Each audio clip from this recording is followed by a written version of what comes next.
My brother and fiancé's secret affair, and how I exposed them at our engagement. They say there's a fine line between love and betrayal. But I never believed it until my world crumbled in the most unexpected way. Life has this funny way of unraveling the moment you think everything is perfect. My name's Matt, and for the last 3 years, I thought I had it all: a great career, a tight-knit family, and, most importantly, the love of my life, Emily. We were engaged to be married. At least, that's how it was supposed to go. But nothing in life goes as planned, does it? The events that led to my engagement party, what was meant to be a celebration of love but instead became the most painful night of my life, unfolded slowly. Like a crack in the foundation of a house. At first, it's invisible, barely noticeable. You think everything's fine, but deep down, the structure is crumbling, and by the time you see it, it's too late to fix. I had always been close with my younger brother, Tom. He and I grew up sharing everything: room, toys, secrets. We were tight, inseparable. And when Emily came into my life, he was one of the first people to meet her. I remember the day like it was yesterday. How he'd complimented me on finding such a great girl. How he'd welcomed her into our family with open arms. At the time, I was proud of him. Proud that my little brother could see how special she was. But now I realize that pride was misplaced. Maybe I was too blind, too trusting, or maybe I just didn't want to see what was right in front of me. Either way, I missed all the signs. Looking back, there were moments that didn't add up. Little things. Emily would occasionally mention running into Tom around town, grabbing coffee by coincidence. At first, it seemed harmless. They were friends, my brother and my fiancé. What could be more natural? I trusted them both, and I never questioned their friendship. But the more I think about it, the more I realize how naive I was. They were never just friends. That's what people say when they're hiding something. I remember the first time I felt that sinking feeling. The one that starts in your gut and spreads through your whole body. It was about 3 months before our engagement party. Emily had been distant for weeks, distracted, preoccupied. I assumed it was wedding stress. But when I asked her about it, she brushed me off with excuses. Just busy with work, she'd say. Nothing to worry about. But it was something to worry about. One night, after she'd gone to bed, I picked up her phone to plug it in. I'm not proud of this. I wasn't the kind of guy to snoop, but something in me couldn't shake the feeling that something was off. As soon as I opened her messages, I saw Tom's name at the top of the list. I hesitated. I didn't want to invade her privacy. But I couldn't help myself. I clicked on the thread. What I saw, I still can't put it into words without feeling sick. It wasn't blatant. Not at first. They weren't exchanging "I love yous" or planning secret rendezvous. But there was something intimate about their texts, too intimate. Inside jokes I wasn't part of. References to places I didn't know they'd been together. Comments that felt more like flirting than friendly banter.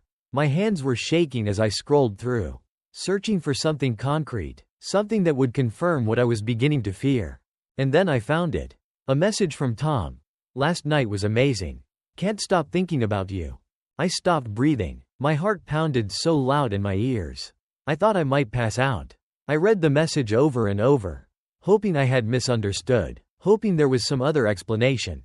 But I knew, deep down, I knew. The next few weeks were a blur. I confronted Emily, of course. She denied it, said I was overreacting, that it was just a stupid mistake. Nothing happened, she said. It's not what you think. But it was exactly what I thought. I could see it in her eyes, the guilt, the shame. She wasn't sorry because she hadn't done it. She was sorry because she'd been caught. And Tom, I didn't even have the courage to confront him at first. How could I? He was my brother, the person I trusted more than anyone. To even think that he would betray me like this was too much to handle. So I buried it. I pretended everything was fine. We went ahead with the engagement party plans. Invited all our friends and family. I thought I could move past it. I thought if I just ignored it long enough, it would go away. But that's not how betrayal works. It festers, eats away at you from the inside until you're nothing but a hollow shell of the person you used to be. By the time the night of the engagement party arrived, I was a mess. I could barely look at Emily without feeling a wave of disgust. I couldn't look at Tom at all. But I put on a brave face. I smiled for the photos, made small talk with our guests, played the part of the happy groom-to-be. All the while, the weight of what I knew pressed down on me. threatening to crush me at any moment. It wasn't until later in the evening, after a few too many drinks and an overwhelming sense of dread, that I realized I couldn't keep pretending. I couldn't marry a woman who had cheated on me with my own brother. I couldn't go on with this lie, living in a house of cards that could collapse at any moment. So I did the only thing I could think to do. I exposed them. Right there, in front of everyone. It wasn't planned. I didn't have some grand speech prepared. No dramatic reveal. It just happened. I was standing there, looking at Emily and Tom, both of them laughing, surrounded by people who had no idea what had been going on behind my back. And something inside me snapped. I don't even remember the exact words I said. I just remember the looks on their faces, the shock, the disbelief, the gasps from the crowd, my parents' confused expressions, not understanding what was happening until the full weight of it sunk in. Emily turned pale, her mouth opening and closing as if she was trying to find the right thing to say. But there were no words that could fix this. Tom, for once in his life, was silent. And then I walked out. I didn't wait for the fallout. I didn't want to hear their excuses, their apologies. I left the party, left the people who thought they knew me and my life. I got in my car and drove. I didn't know where I was going, just away. Away from the lies, away from the betrayal, away from the people who had torn my world apart. That night, I stayed in a motel. The room was small, dingy, nothing like the life I had been living. But in a strange way, it felt right. It matched how I felt inside, broken, forgotten, discarded. I lay in bed, staring at the ceiling, replaying the events of the night over and over in my mind. I thought about Emily, about how much I had loved her, about how much I had trusted her. I thought about Tom, the brother I had idolized, the person I had always looked up to. And I realized something. It wasn't just the affair that hurt. It wasn't just the fact that they had betrayed me in the worst possible way. It was the realization that I had been blind to it for so long. I had ignored the signs, brushed off the red flags, because I didn't want to see the truth. I didn't want to believe that the people I loved most could hurt me like this. In the days that followed, there were phone calls, texts, emails. Emily tried to explain, tried to apologize, but I couldn't listen. Tom never reached out, and I don't know if that made it better or worse. Maybe he knew there was nothing he could say. Or maybe he was just too much of a coward to face me. I didn't go back to the life I had before. I couldn't. The house that Emily and I had shared felt like a tomb, filled with memories of a relationship that had been built on lies. I sold it, packed up my things, and moved across town to a small apartment. It wasn't much, but it was mine, a place where I could start over, where I could begin to heal. The process has been slow. Some days, I still wake up thinking about what happened, wondering how I could have missed the signs, how I could have been so blind. But other days, I feel a glimmer of hope.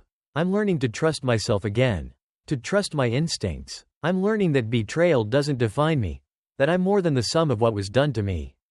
And maybe, one day, I'll be ready to trust someone else again.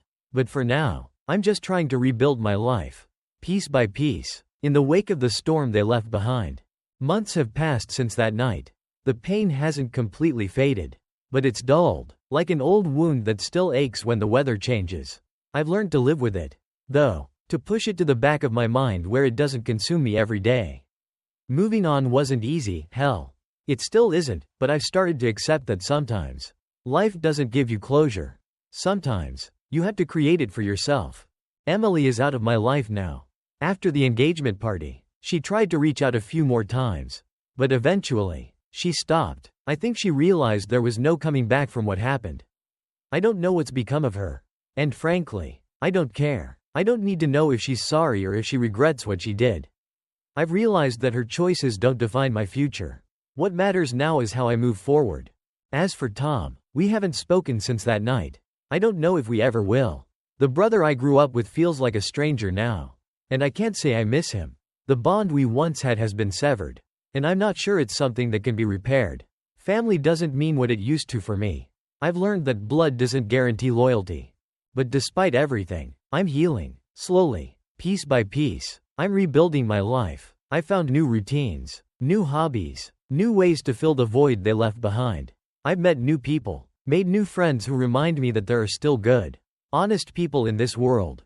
People who don't betray the ones they love. Some nights, When I'm lying in bed, I think about the future.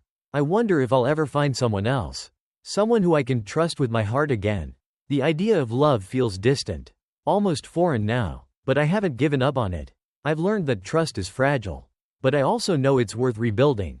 Even if it takes time. I still have bad days. Days where the anger flares up. Where the betrayal feels fresh again. Where I question everything that happened. But those days are fewer now. I'm learning to live with the pain. To accept that it's part of my story. But not the whole story. The betrayal hurt me. Yes, but it didn't break me. I'm still standing. I'm still here. And that, in the end, is what matters most. Life doesn't always give you neat, happy endings. It doesn't tie things up in a bow and hand you closure on a silver platter. But sometimes, you can find peace in the mess. You can find strength in the wreckage. And you can learn that, even after the worst kind of betrayal, you're still capable of moving forward. So, that's what I'm doing. One day at a time.